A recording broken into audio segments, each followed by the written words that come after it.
Yosh, ici Seiya Cosplay. Aujourd'hui, vidéo DIY. Je vais vous montrer comment j'ai réalisé la casquette d'Uno de Nanbaka. Alors, je tiens à dire que je vais pas faire son cosplay. Enfin, pour l'instant, c'est pas au programme. J'adore juste ce perso et cet animé.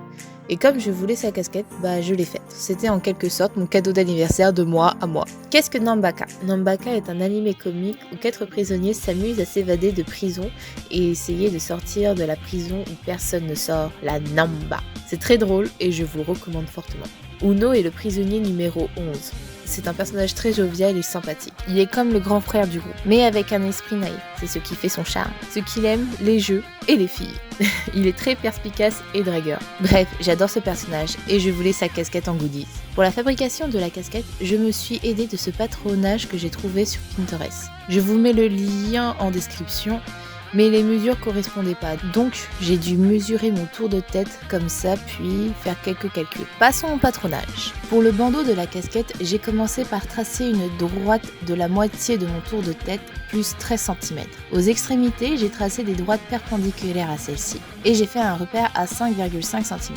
Sur la droite horizontale, j'ai repéré le milieu, et du repère, je trace un segment de mon tour de tête divisé par 2, en l'occurrence 30 cm, donc 15 cm de chaque côté. Des deux bouts du segment, je rejoins le point sur la droite verticale. Ensuite, sur le milieu, je trace un point de 2,5 de hauteur. Et de ce point, je refais un autre point, mais cette fois-ci à 9 cm, ce qui sera la largeur du bandeau. Vous pouvez faire plus petit si vous voulez, moi j'aime bien avoir de larges casquettes, et celle d'Uno paraît assez grande, donc j'ai fait 9 cm. Après, vous rejoignez les points en faisant des arcs de cercle. Le mieux est de tracer avec un pistolet, une règle à courbe. Mais comme j'en ai pas, du coup je les ai dessinés à main levée, en essayant d'être régulière. Puis j'ai plié mon patronage à la droite du milieu, et j'ai coupé pour avoir les deux côtés égaux. Mais je n'ai pas oublié avant de couper de rajouter 1 cm de valeur de couture tout autour de la pièce. Passons au fond. Pour calculer le diamètre du cercle pour pouvoir le tracer, il suffit de faire ce calcul. Le diamètre est égal au périmètre divisé par pi. Pour notre périmètre, il suffit de mesurer l'arc extérieur de notre bande sans les valeurs de couture, puis faire x2 et avec la mesure donnée, faire le calcul, ce qui nous donne notre diamètre. Puis il suffit de diviser par 2 pour obtenir son rayon pour pouvoir tracer avec un compas. Ensuite, la bande. Ce patronage sera utile pour faire les rayures mais pas que. La bande servira comme office de gros grain. Le gros grain, qu'est-ce que c'est? Le gros grain, c'est ce ruban côtelé qu'on voit à l'intérieur des chapeaux qui sert comme une finition de bord. Alors, pour ce patronage, il suffit de faire une bande de longueur du tour de tête et de largeur 3 cm.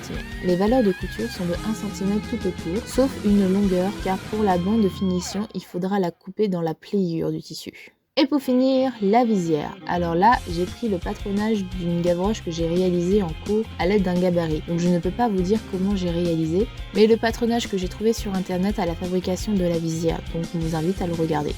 Et pour finir, le numéro 11. Alors ça a été complètement du dessin. J'ai seulement pris en hauteur 9 cm, puis j'ai essayé de dessiner avec une règle à 1. Et voilà vos patronages. Maintenant, il faut couper le tissu. Comme je l'ai fait en confinement, je ne pouvais pas acheter de tissu. Donc je l'ai faite avec ce que j'avais sous la main. Les parties en bleu, je les ai faites avec des chutes de tissu de coton.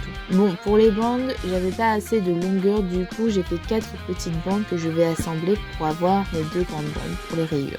Et puis je coupe 2 fois la visière pour avoir le devant et le dos. Ensuite le tissu blanc. J'ai pris un vieux drap qui a l'air d'être un coton assez épais. J'ai coupé 2 fonds, un pour l'extérieur et un pour la doublure. 4 bandeaux, pareil pour l'extérieur et pour la doublure. Et j'ai plié mon tissu en deux, puis j'ai coupé une fois la bande du tour de tête. Ensuite, de la ouate. Alors vous n'êtes pas obligé de le faire avec de la ouate si vous ne le voulez pas, mais remplacez la ouate par du thermocollant pour qu'il y ait un bon rendu. Moi je voulais une casquette épaisse et rembourrée, donc j'ai pris de la ouate et donc j'ai coupé un fond et 2 bandeaux. Pour la rigidité de la visière, j'ai pris un plastique d'une chemise que je me servais pas. Alors je déconseille de prendre du carton car si votre casquette prend l'eau, le carton va se ramollir. Privilégiez plus du plastique ou si vous avez du thermocollant très rigide. Donc tracez la visière à l'aide du patronage et avant de couper, enlevez la valeur de 1 cm tout autour. Pour le 11, à la base, je voulais le faire en tissu et en thermocollant, mais l'aspect ne rendait pas bien, donc j'ai pris des chutes de mousse que j'ai coupées et j'ai peint.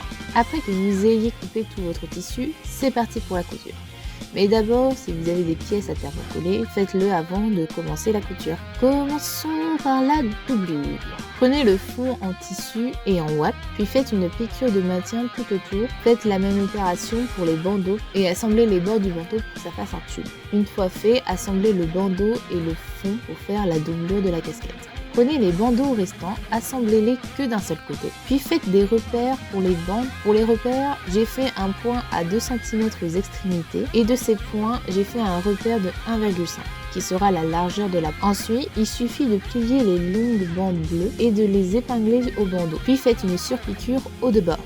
Après que les bandes bleues soient piquées, il faut fermer le bandeau. Une petite astuce, faites d'abord une piqûre de maintien aux bandes pour ne pas avoir un décalage, puis assemblez à 1 cm. Ensuite, assemblez le bandeau avec le fond. Une fois les 2 calottes prêtes, emboîtez-les couture sur couture, puis faites une piqûre de maintien tout autour. Pour la visière, assemblez les 2 pièces de tissu, dégarnissez les angles, puis retournez. Mettez le plastique à l'intérieur et tirez le tissu pour qu'il soit le plus tendu possible. Puis faites une piqûre pour maintenir. Si vous trouvez que votre visière est trop plate, prenez une tête de mannequin, épinglez-la dessus et à l'aide d'un décapeur thermique ou d'un sèche-cheveux, chauffez le plastique pour donner la forme souhaitée. Ensuite, assemblez la visière au devant de la casquette. Puis prenez la longue bande blanche.